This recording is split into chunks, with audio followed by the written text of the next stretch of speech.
Hello guys, it's Doggedly Handsome here, and welcome back to another YouTube video. And today I'm going to be showing off a custom Lego Halo 4 Pelican that I built recently. And anyways, let's get into showing it off now. First, we've got some scaling. So here's a Mega Block Spartan Lock figure standing next to the Pelican. And then here is a Lego Clone Trooper minifigure. The Pelican is more scaled towards minifigure scale, but you can use Mega Bloks figures on some parts of it. So yeah. First, getting into the front of the Pelican gunship, we have the guns on the front here. On the sides we have a UNSC logo, the kind of ladders going up. We have one of these launch thrusters and it can rotate around the place. And then over here is the front cockpits, and these open up, and I can either put a Mega Bloks Halo figure in there, or I can put a Lego minifigure in there. There's some control panel detailing inside of there. Anyways, moving on from that bit.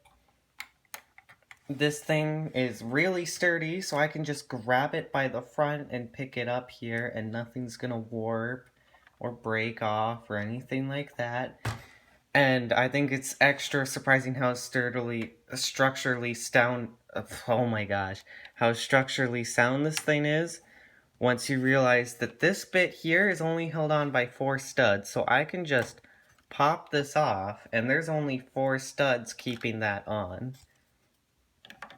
And I personally am really proud of that. So let's pop that back on.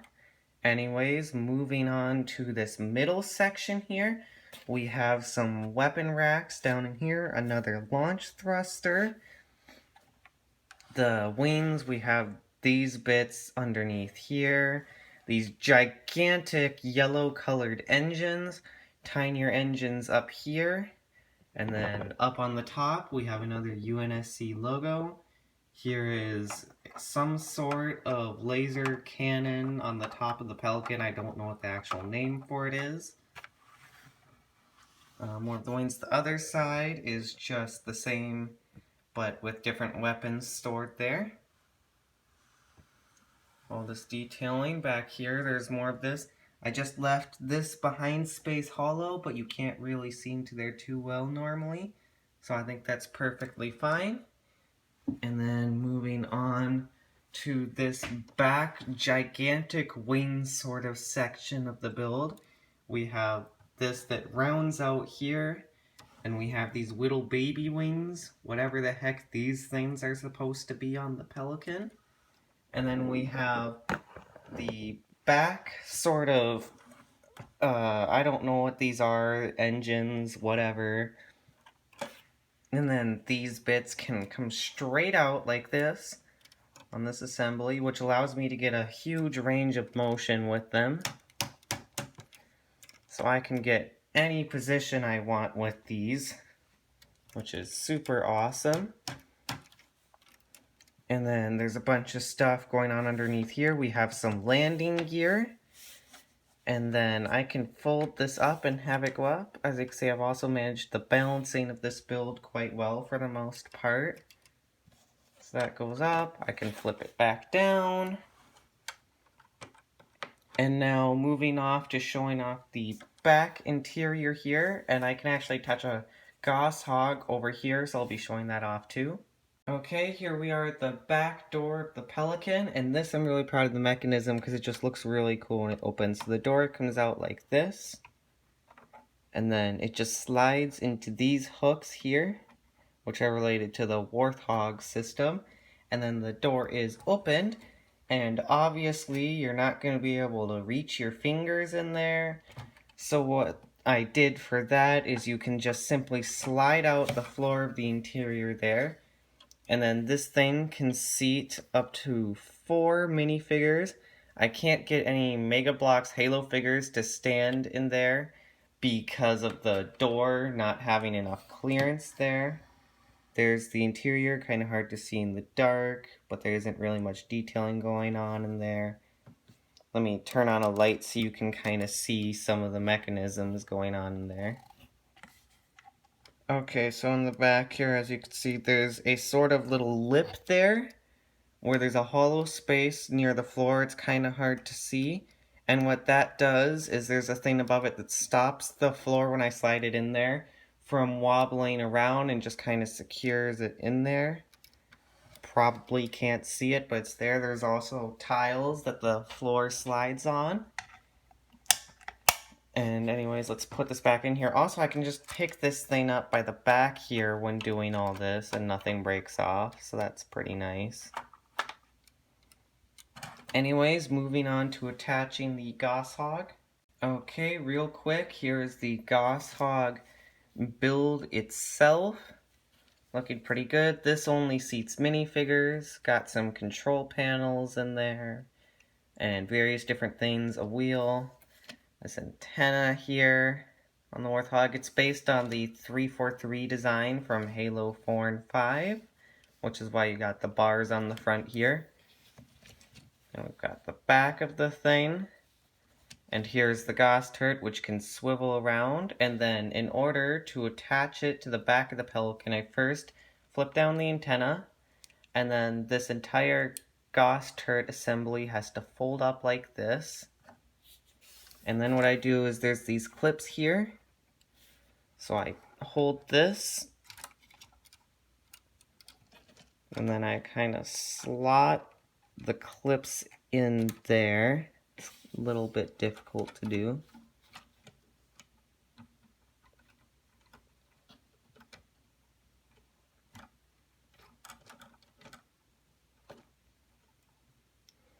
Okay, and now the Warthog is attached. It does make the pelican a little bit back heavy though. So the pelican does lean on its back unless you put in the landing gear. But anyways, I can now flip out, or not flip out, but move these engines on the back down, and then I can pick this thing up with the Warthog in there. It's pretty secure. It can't really slide forward that much because of the door there that keeps it from sliding out. Can't slide back, of course, and it just somehow kind of balances just right that it doesn't slide out. I'm not exactly sure how it works. I don't know exactly what I did there, but it works. The Warthog stays secure. And then there's one more feature I forgot to mention, which is going to be a chain gun turret that attaches to the back turret here, which is often used for cover fire when pelicans are evacuating Marines. So I'll show that off now. Here underneath the pelican build, there's the sort of skeleton underneath. And then right here is the chain gun turret folded up. So I'm going to unfold this now. And then we're going to attach it to the back. So first I detach this, and then I put it on like that. I move these little shield pieces on the sides so that they're facing out diagonally. And then I move this around, do that. Now let's attach it to the back. And there's the chain gun turret attached to the back, ready to provide cover fire from behind the pelican. And it can move up and down. Can't really move any other direction. And honestly, I think it was a pretty cool just little inclusion. And while we're here, these things can also flip down. Anyways, now let's get into showing off more kind of picking the whole thing up. Anyways, I usually like to hold it with one hand on the front and one hand on this back gray bar at first, and then kind of generally tend to swap hands. So I'll usually, when I'm playing around with it, kind of hold it with one hand from this nice bit here. And there we go, I can fly this thing around. It's looking cool. I could grab it from the front like this. And anyways, let's move on to fun facts about the build. Now I'm going to be talking about fun facts about building the thing, kind of the building process and other stuff. So when building this, I wasn't sure if I was going to be able to build it in green or not.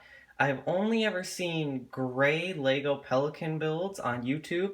Brickman117's Pelican build doesn't count because it's built out of Mega Blocks, and this is Lego. Highly recommend checking out his video though, and also his build is on a much larger scale, and this is more of a Lego set play scale type of thing. Anyway, so currently at the date of uploading this video, this is the only green Lego Pelican build. Also, the reason why I decided on the 343 design is because I don't know why, but I just really like the heavy armored up Pelican in Halo 4. Don't get me wrong, I like the Bungie design, but I really like this thing. I don't really like it as much when it's not armored up with guns and stuff. But anyways, I thought it was a cool design. And then building it, various different things that I did is first, the trickiest part was figuring out how to build this angled front. And what I ended up doing is watching a bunch of videos on YouTube of various different Lego Pelican builds and trying to discern building techniques people use to get the shape of the thing.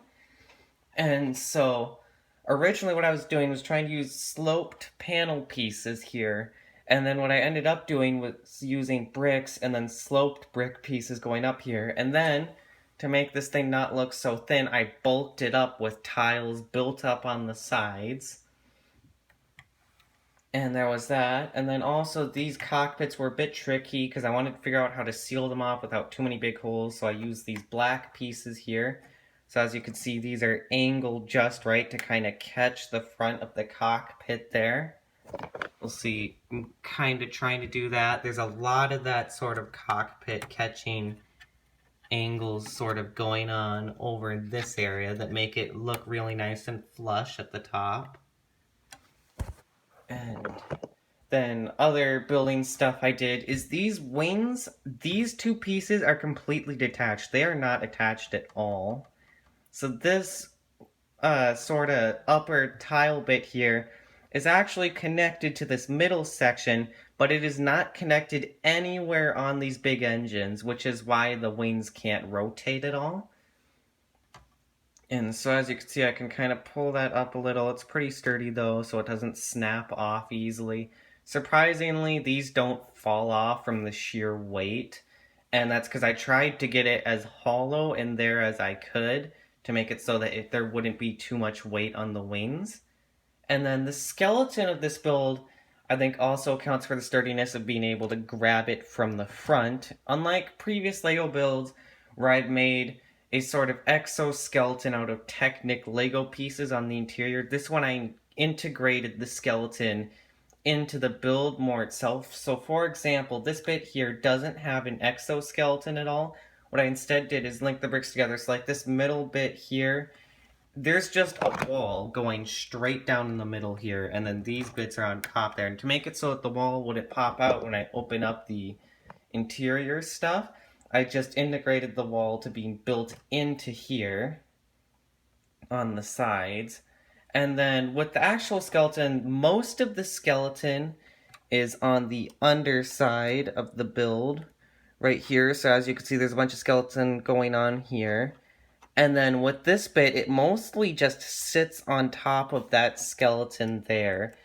And then at some point around here, there's a skeleton that goes out, and then you can see some of the skeleton right here going up. And then there's another piece that actually goes straight along here on the top. And then that just is integrated into the wall of this thing's build as well. And then the skeleton from here just goes up and straight out like that.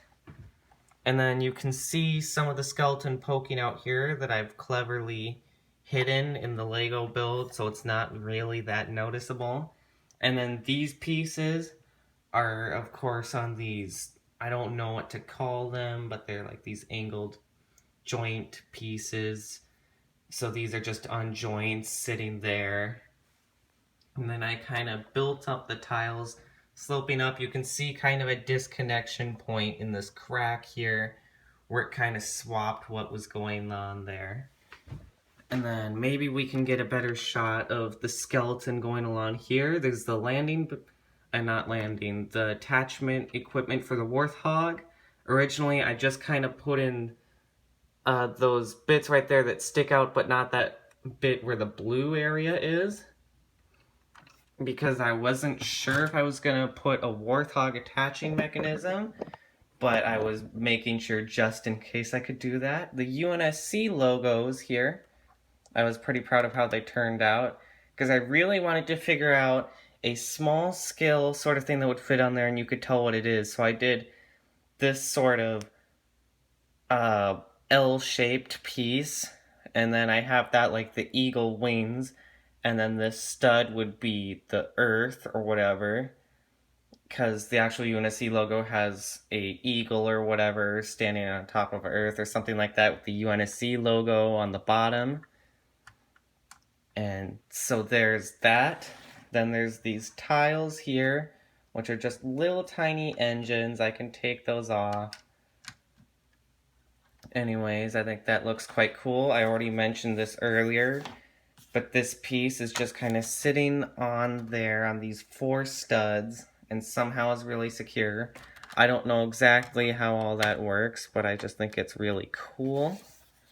And then the way I built up the walls on the sides here is that there's a brick-built green wall underneath it, and then it needed to be bulked up. So I had these stud connector pieces here. So you can see a ton of them lined up right along here. And then there's just these tile pieces that connect up on both sides, and then these engines help to connect them up even more there. And then you can see some of the brick-built stuff underneath it here. And I think that's enough fun facts for the build. I hope you guys enjoyed. I'm going to be doing a slideshow of build in progress images now. And if you want to see early progress images of builds sooner, you can check out my Twitter, which is linked in the description. And if you like this, I usually make Lego build videos and stuff like that. So if you want to see more, make sure to subscribe and turn on the notification bell if you don't want to miss the videos. And I'll see you next time. Bye.